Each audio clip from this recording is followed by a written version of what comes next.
Local programming on KRWG made possible in part by viewers like you. Thank you. This is KRWG, TV, radio, online, news that matters. Now, across the Mesilla Valley and the borderland, the stories that shape our community. From the KRWG Broadcast Center at New Mexico State University, this is Newsmakers. Thank you for joining us on this special edition of Newsmakers. As we've reported, the Democratic and Republican parties in Doña Ana County have recently welcomed new chairmen. Recently, we spoke with Republican Chair Roman Jimenez, and today I'm pleased to welcome the new Democratic Chair, Christopher Shaljo. Christopher, thank you so much for being with us. Thank you, Fred. Thank you for having me. It's good to have you here. To start off with, I'd like to get into some of the basics about how you came to New Mexico and became interested in politics. Definitely. So I grew up in St. Louis, Missouri. I moved down here 7 years ago tomorrow, actually. It'll be my 7-year anniversary down here. I started in St. Louis. I went to UMSL, took a couple classes at WashU, really got interested in politics, political science, public policy, but I really had an emphasis in border issues. I thought the border was, very interesting to me. I, wanted to learn more about it, and I met my partner Russell, and Russell was from Mesilla actually. So, one thing led to another, and I decided this is probably where I need to be.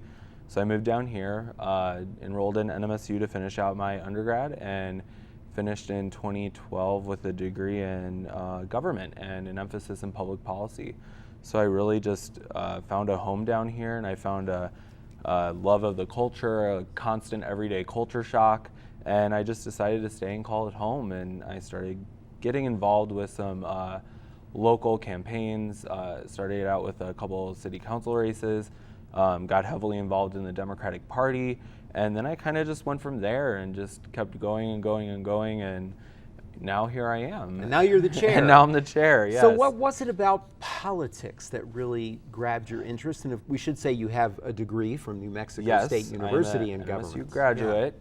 Yeah. I think politics grabbed a hold of me because I always wanted to figure out how to make a change. And I was an Eagle Scout, I was in Boy Scouts all my life, and I constantly got that instilled in me that if you want to make a change, you got to do something about it. It's not just going to fall in your lap and you get to press a button and change comes naturally. So I got involved because I wanted to do something. I wanted to help move the Democratic Party in the direction that I thought was best in the 21st century, which was reaching out to people a little bit more. So here I am, and this is why I'm doing it, because I think that we have a really good opportunity at hand to help propel us in the direction we need to go in. What an incredible time to be leading a county party. I mean, this is, I think people are more interested in politics than any time I can remember in my career, with the possible exception of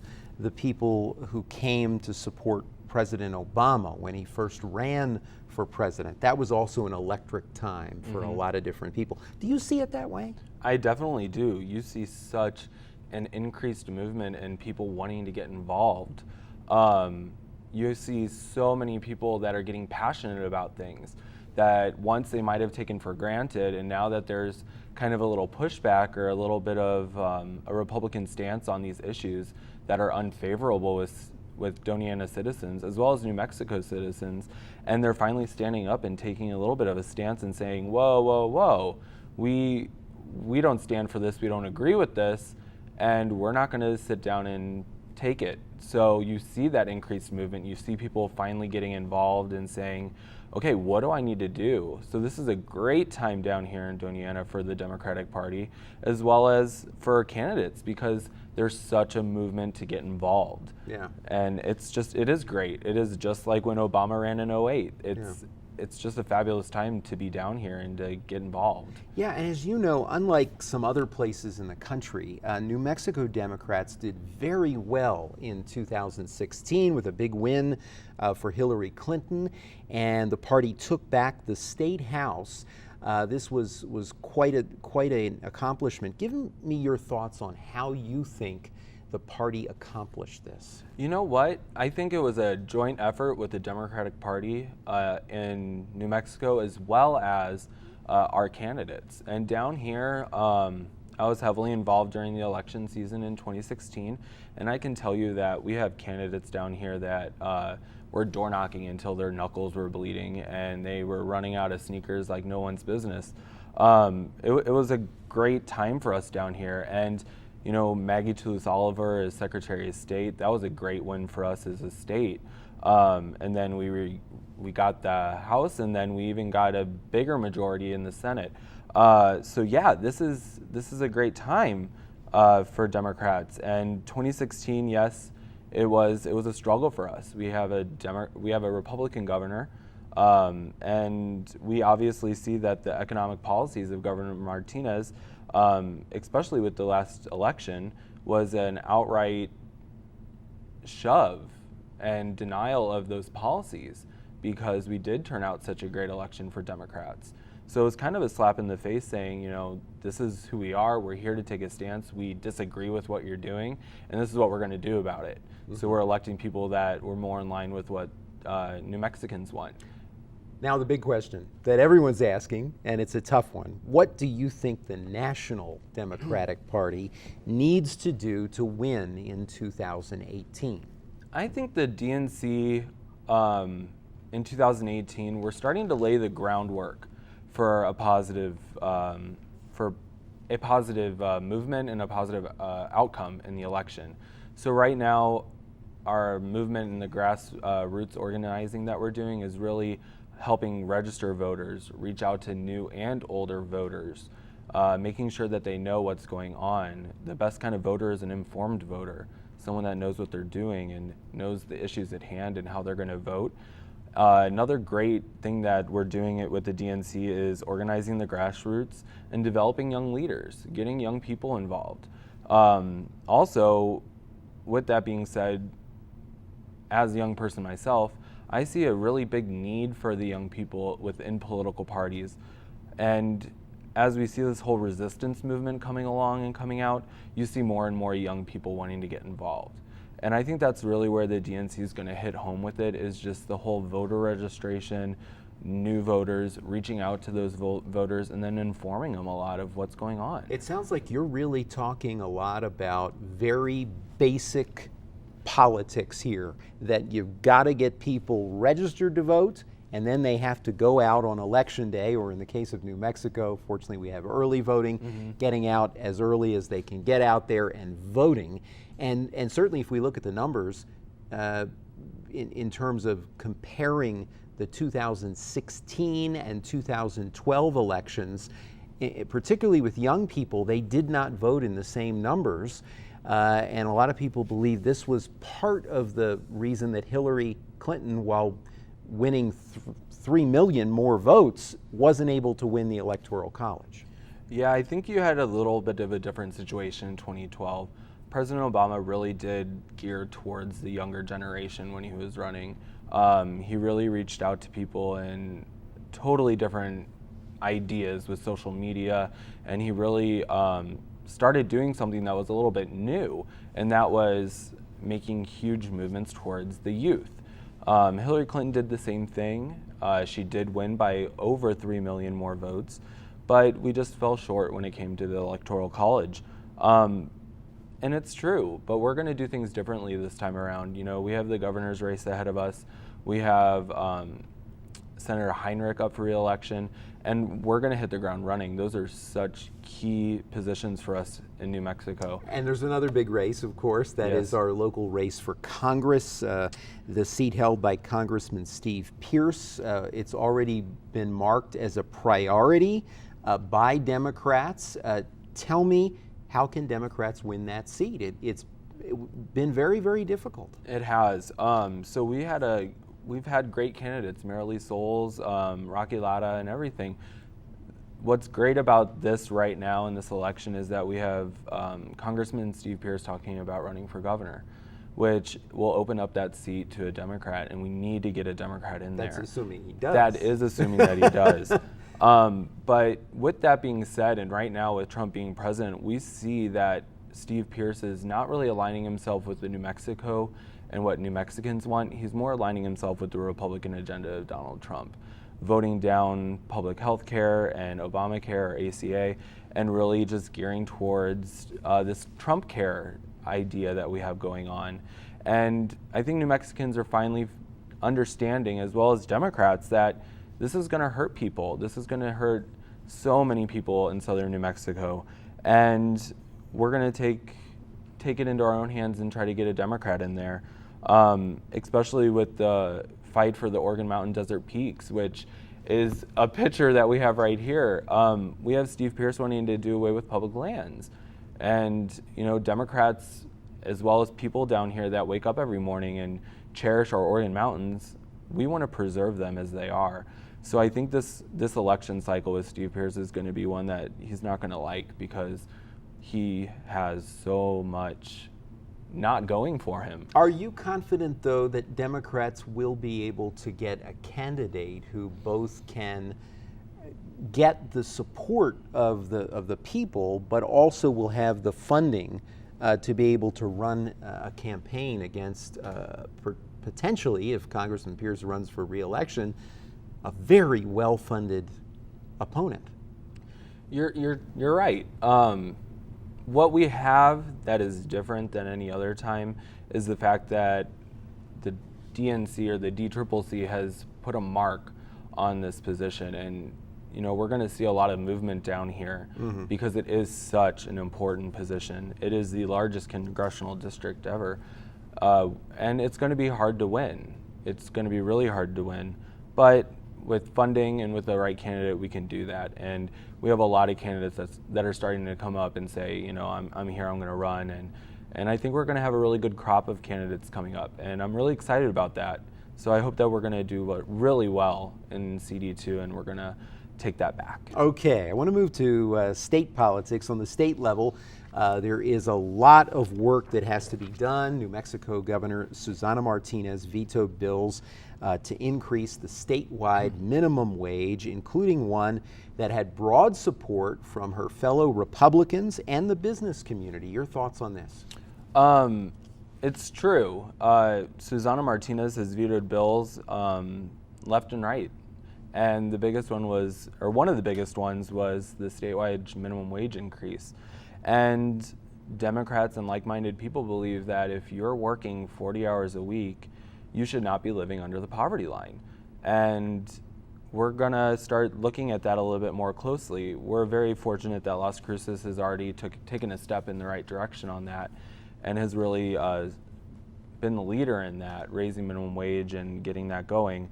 But we need to make sure that New Mexicans, as well as anyone really, can afford to put food on the table, as well as pay the electric and the water bill and have the basic necessities.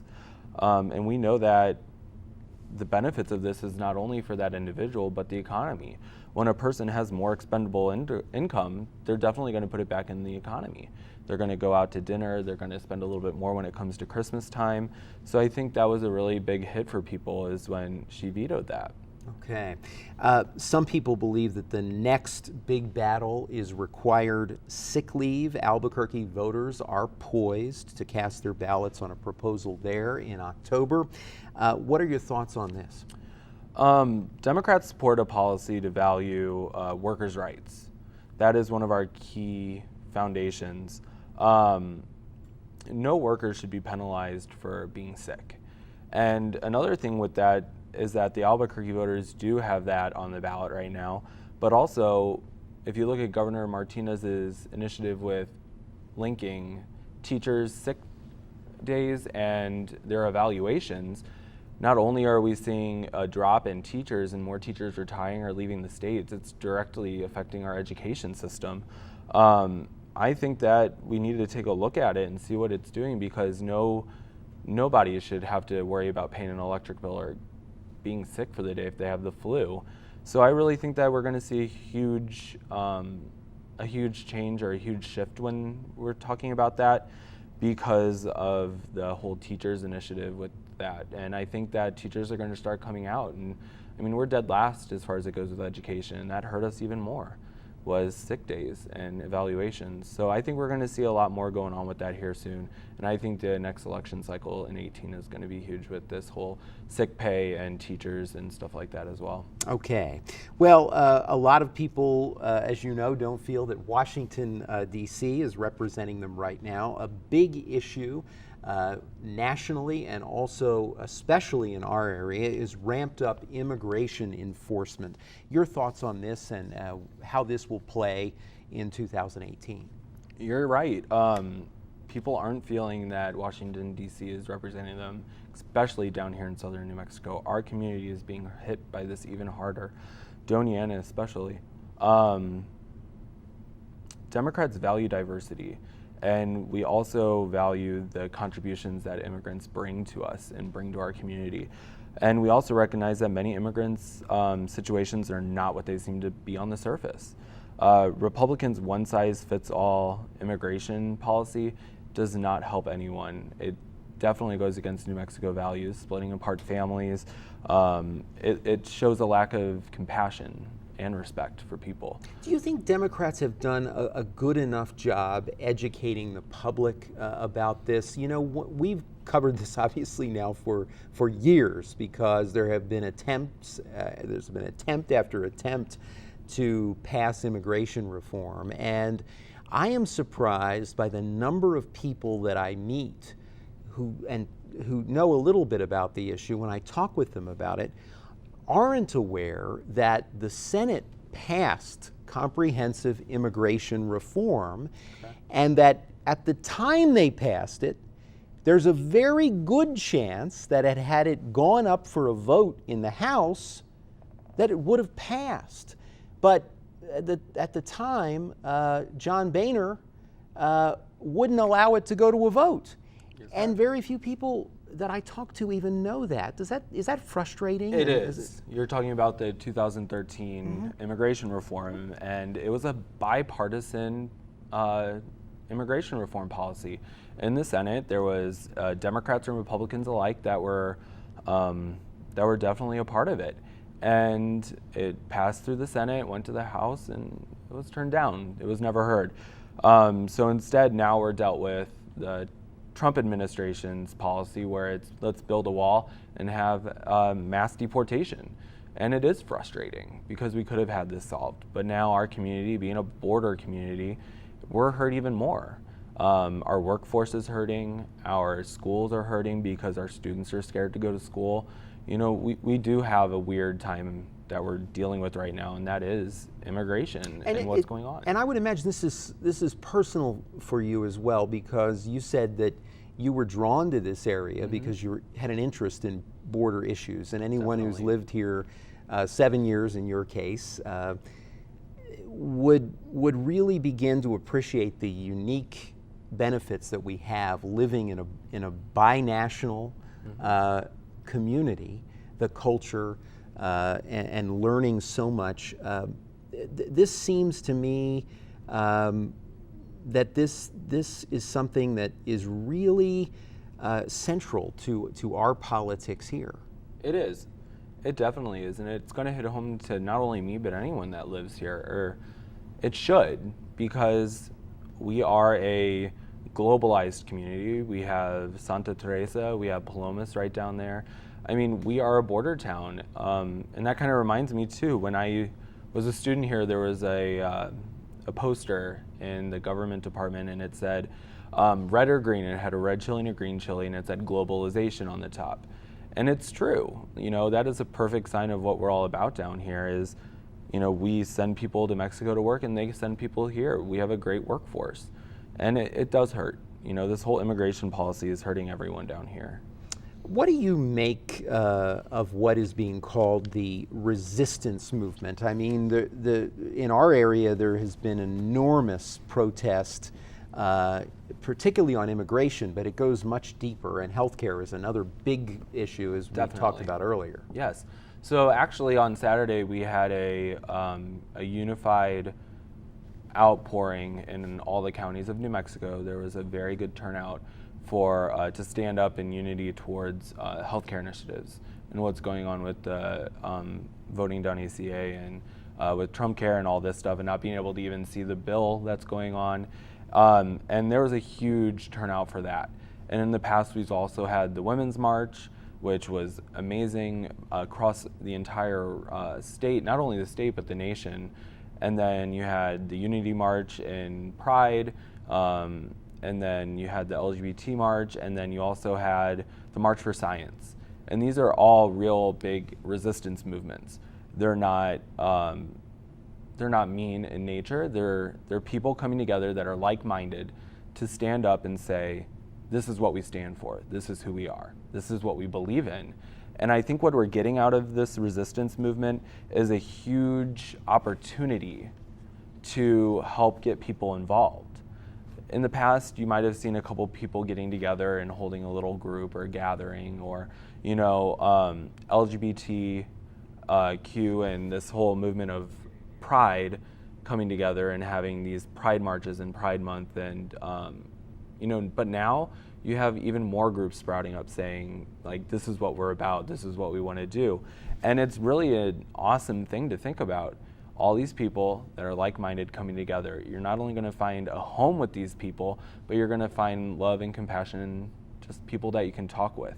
So I think what we're getting out of it is a huge movement that's going to help our voter base, and it's going to help the Democratic Party further its extension or further its fingers within the community and help elect some really good candidates that will stand behind those issues that we're fighting for. What do you think it will take, though, for the resistance movement to go beyond protests or go beyond single issues and do what you talked about earlier, registering people to vote, getting people out to the polls? You don't need everyone in the resistance movement to do that, but you certainly need a percentage. It's true. I think what we're seeing right now with the resistance movement and doing these things is that we're seeing leaders pop up. And out of these leaders that are popping up, they're organizing more and more and getting more and more involved, which is great.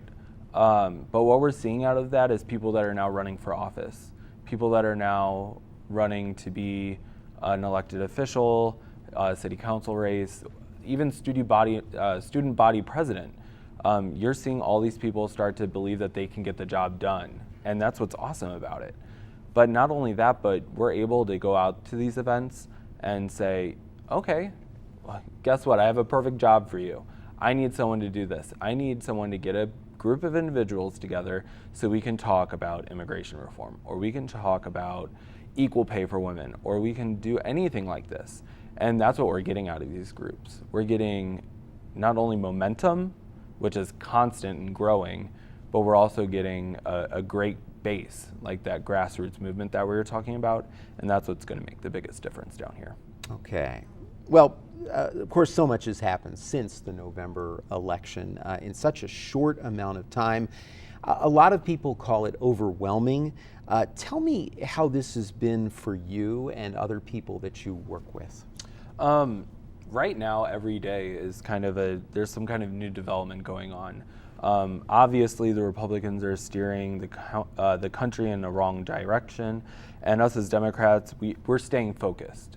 We are being laser focused and getting what we need to get done. We're not falling over to the wayside. We're not letting it happen. And that means holding people like Donald Trump and Steve Pierce accountable for his vote, just like the vote to take away health care from New Mexicans. So we're going to be seeing even more and more going on with this, but it has affected people. But we are very fortunate to have people like Senator Udall and Senator Heinrich who are going to bat for us every day. And we see it, and we're very, very proud of it.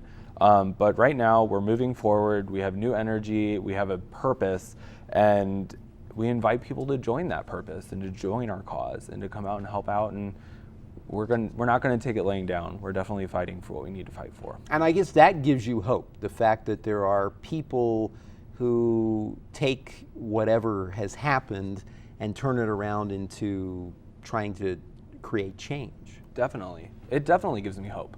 And, you know, I went to so after the election, I was down in the dumps. You know, it hurt. It hurt bad. And the first big thing that came out of that was the Women's March. And I went to the one in Las Cruces. I wanted to stay home. I wanted to stay close.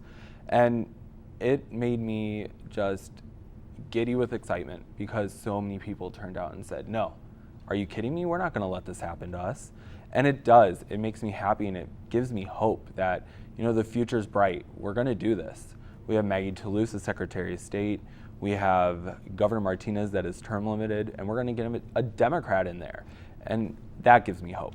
At the same time, as you know, and I'm sure you've read much more than I have about this, there's a lot of concern nationally about a divide in the Democratic Party between what's called the Warren-Sanders wing and everyone else, really. I mean, Senator Bernie Sanders led an incredible progressive movement, continues to do so, and so does Senator Elizabeth Warren. And as you know, some Democrats say that is powerful, but may not play in a presidential election, may not even play in some congressional elections, that there's a need for more moderate candidates. What are your thoughts on this?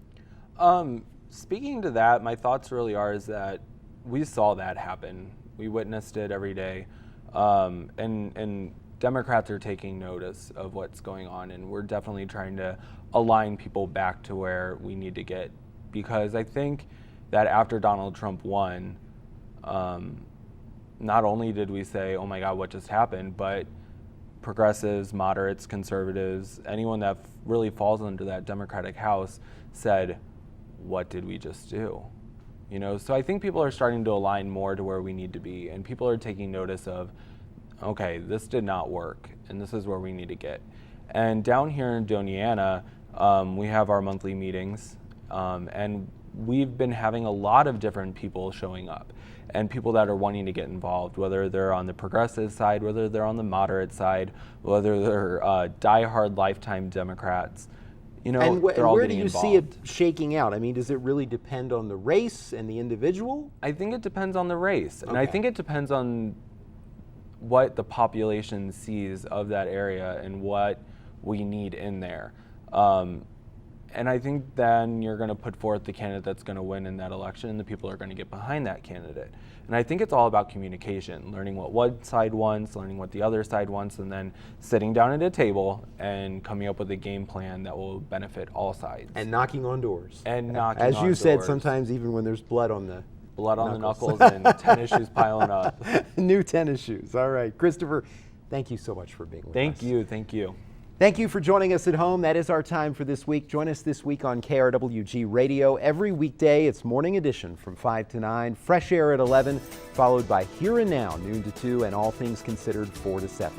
KRWG News is always online at krwg.org, and we'd love to hear from you. Email us with your story ideas and video submissions. The address is feedback@nmsu.edu. For all of us at KRWG News, I'm Fred Martino. Have a great week. We'll see you next time on Newsmakers.